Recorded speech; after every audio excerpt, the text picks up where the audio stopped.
January 3rd, deepest winter, staying warm, hanging tough. It's hard to find beauty now. Maybe I'm not looking hard enough. See that moon sitting pretty on the shoulders of a giant. And though the light is quickly dying at my feet, snowdrops defiant,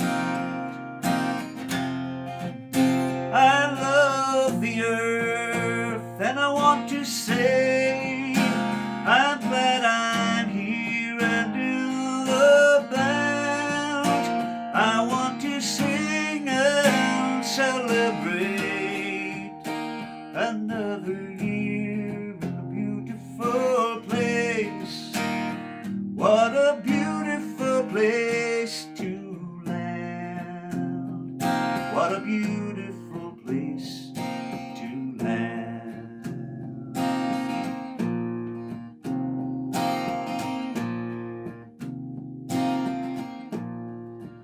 January 6th, plans aplenty, Christmas lights all coming down.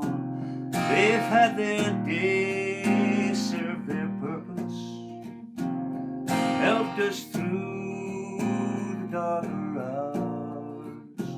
Endless rain and rivers bursting, mud and flood for far too long. Man and beast crying murder, and all the while from on high hear the blackbird song. I love the world and I want to say I'm glad I'm here and in the band. I want to sing and celebrate another year in a beautiful place. What a beautiful place to land. What a beautiful place to land.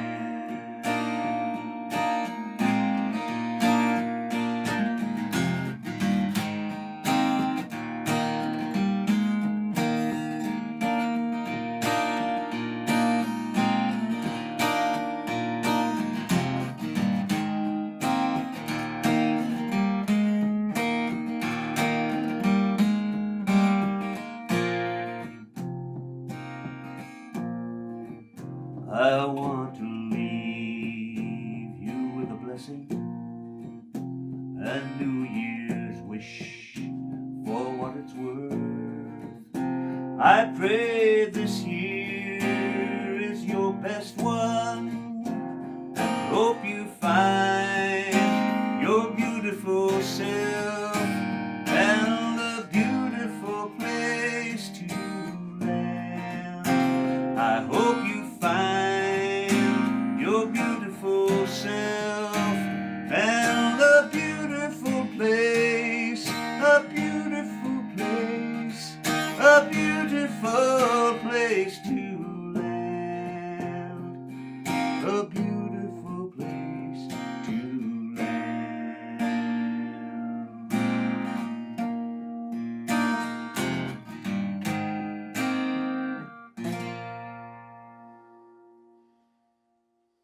Welcome back to Cuppa Tea TV, and I am so happy to say I'm here with the one and only Mr. Mick Hanly. You're very welcome. Mick, how are you? Great, thank you. Thank you so much for having us in your home. No problem. Beautiful space. Thank you. What I'd like to ask is, I guess, from the very start, and I've read bits and pieces about you, and you talked about the first song that you learned, the first few chords, and how difficult that might have been for yourself. From that to where you are now, could you have ever envisaged that happening, the career you've had to date?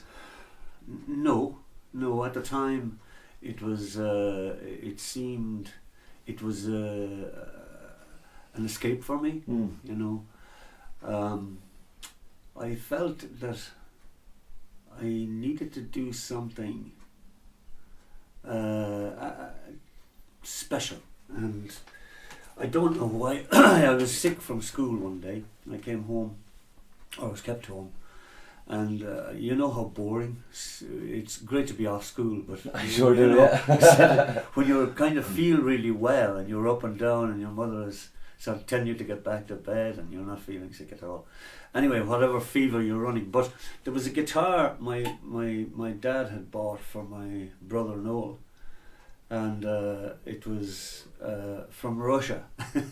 You'd need a half bottle of vodka to play it as well, I tell you. But it was bought in Todd's drapery store, so you can imagine, in Limerick, before it was long before it was burnt down. And so that was lying around. Noel didn't realise that you had to put in work to actually learn to play the guitar. He thought you just strummed it, and the other hand didn't work at all. Anyway, I spent an afternoon. I got suddenly hooked on the actual wonder, could I play anything on this? And Bridie Gallagher had a song out at the time called "The Boys from the County Armagh." So I managed to realise, well, look at this, the things, you know, those make a different note as they go up along, that kind of thing. I had no idea, you know, at all about what I was trying to do, but I got the notes of that tune as it stood. Now the guitar was totally out of tune, so little did you know, I suppose. Little did I know that you had to tune it. And eventually somebody, said, look, if you're getting mad into this, you need to have an instruction book. So I got a wee book called Skiff Rock, and there was the usual tutor song tunes in that, like on Top of Old Smoky, or things like 3-chord tricks. Gotcha, yeah. So that's where I started off. And cool. Then I bought an assortment of guitars that were all awful.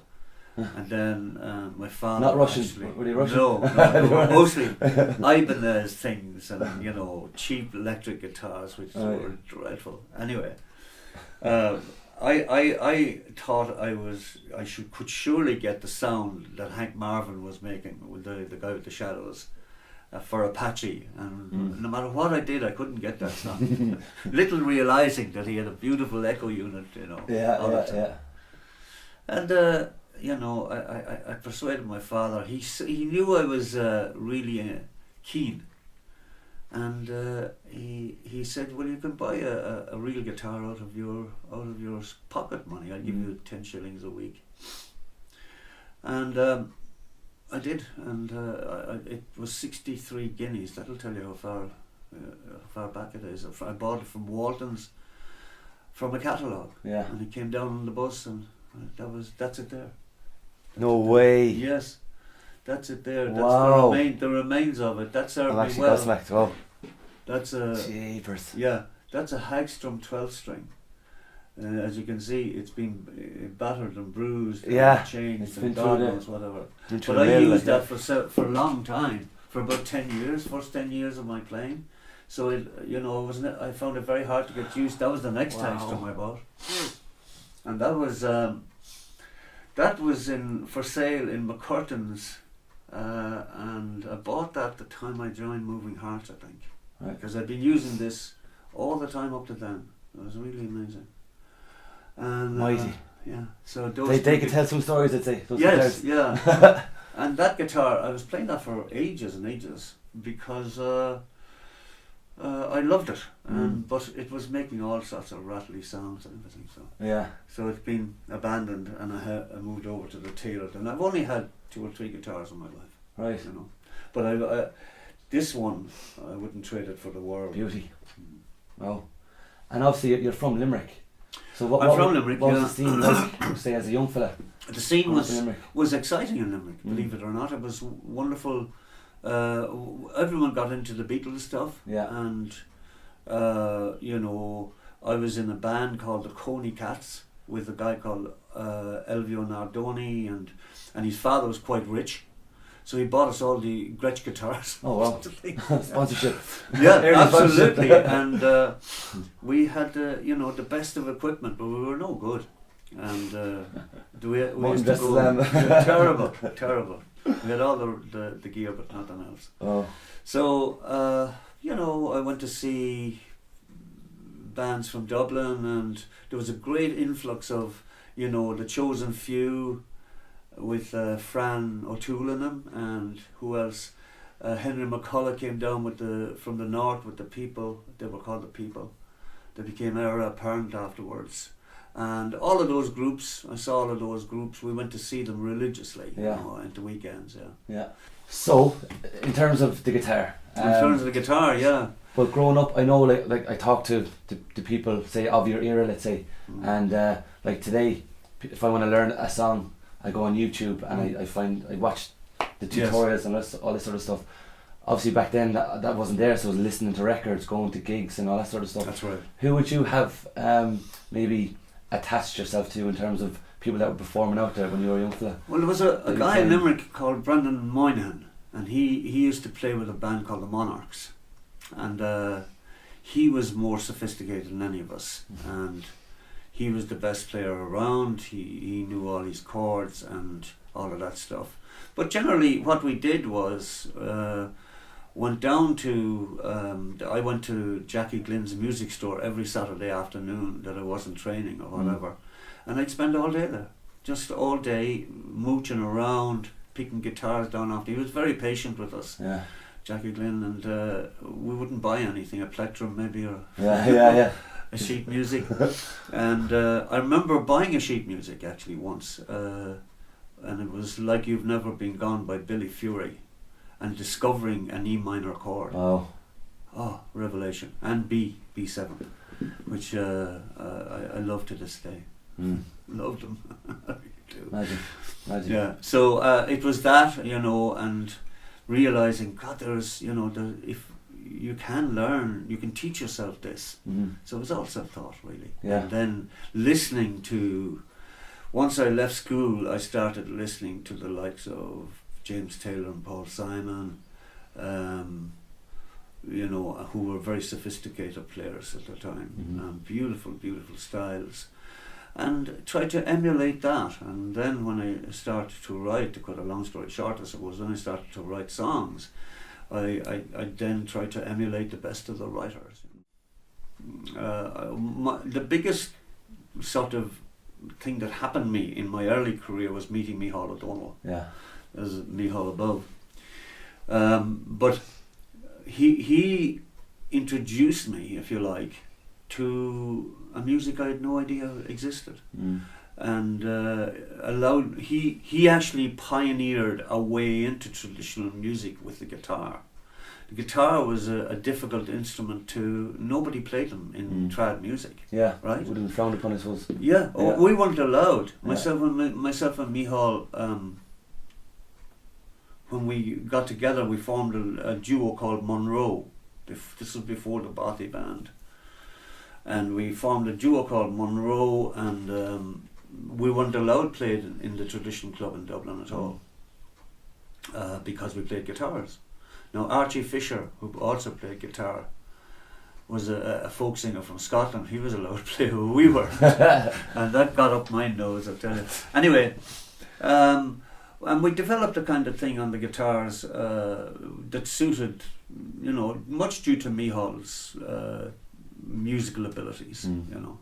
I was coming from a different background completely. Micheál was steeped in it. He was a fluent Irish speaker and singer, great repertoire, and he was also a collector.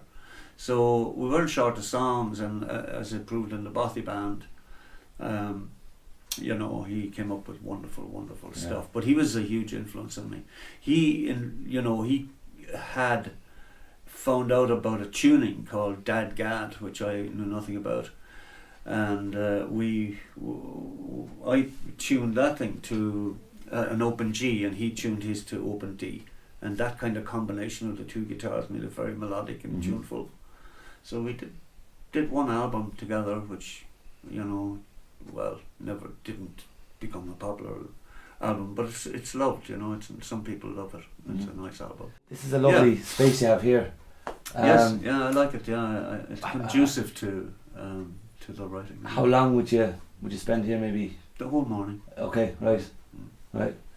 Kind of plugging away, some a few chords, or I'm like afraid writing. that's it. Yeah, it's for me. It's just you just knuckle down and try. I'm tortured with a song. I've been trying to write. I have it written, but it's too long. Right. And I'm trying to edit it more than anything.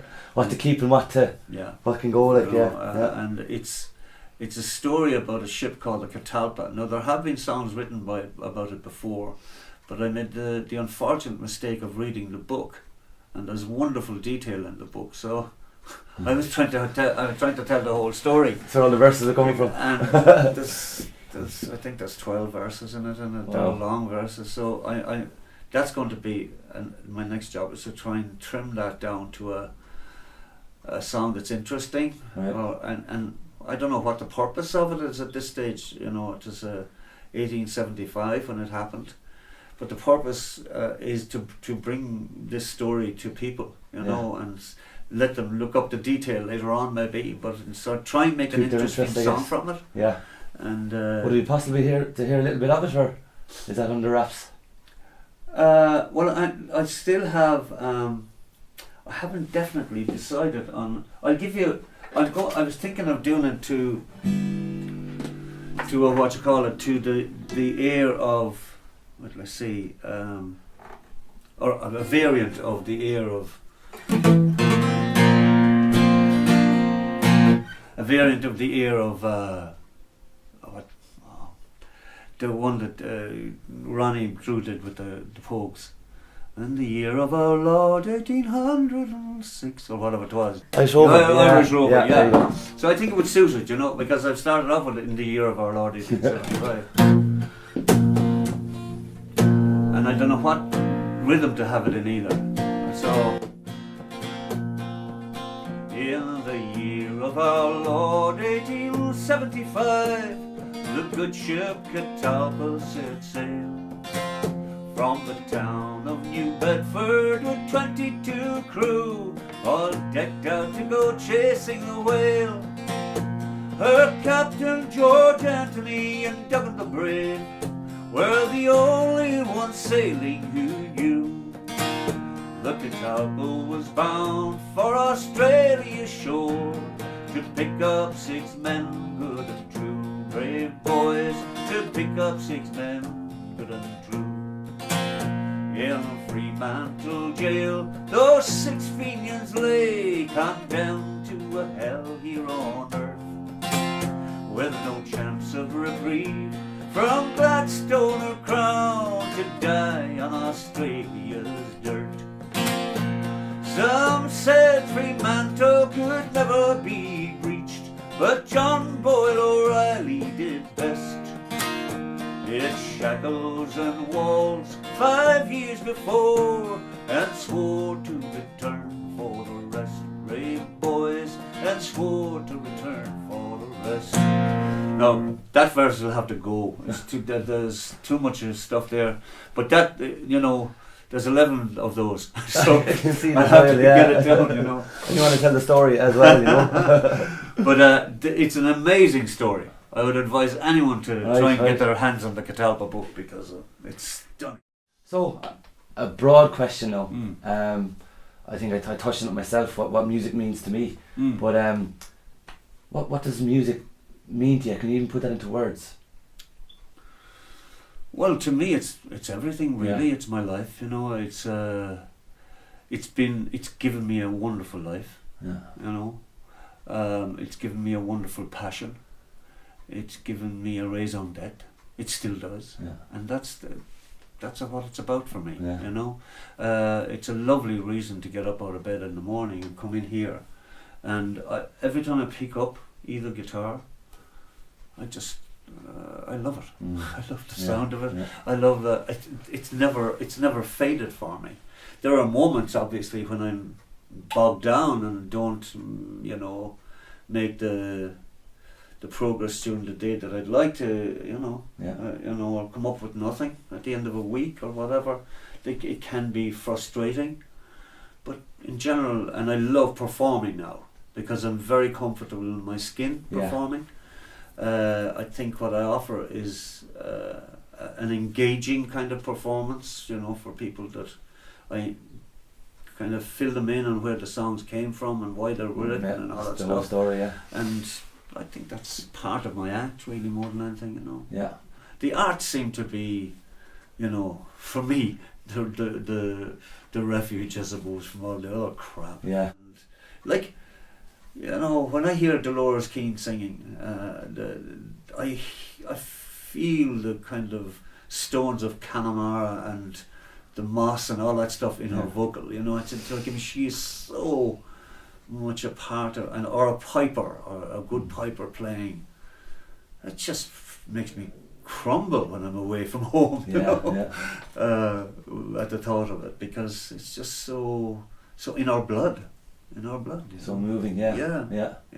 Mighty stuff. No matter what you do, you won't escape that. Yeah. And I'd say, I think an awful lot of people that are obliged to stay away from Ireland have a yearning in their hearts all the time. I don't think their kids might have as much, but they're certainly they do. Yeah. When the sun goes down and the evening light moves like a ghost to starry night, when Sirius twinkles to hypnotize, it's good to sit and realize this is my homeland, my heart is here.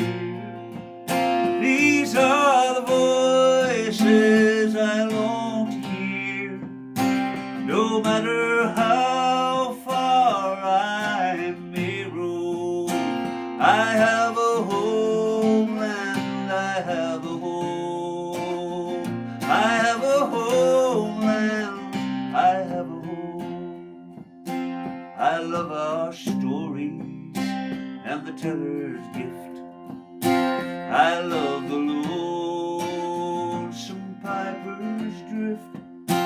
No greener fields do I need to see. These simple things, they comfort me. This is my homeland, my heart is here. These are the voices I long to hear, no matter how far I may roam.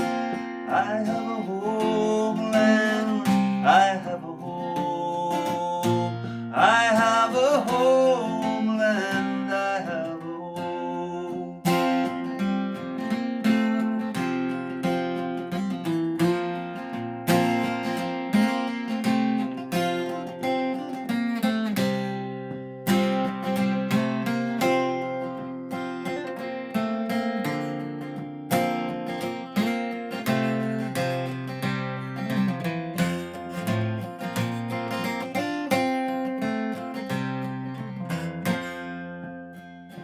For some reason I had to quit this river bench where I sit. I think I'd weep for an old refrain and never can the rain again. This is my homeland, my heart is here. These are the voices I long to hear, no matter how far I may roam. I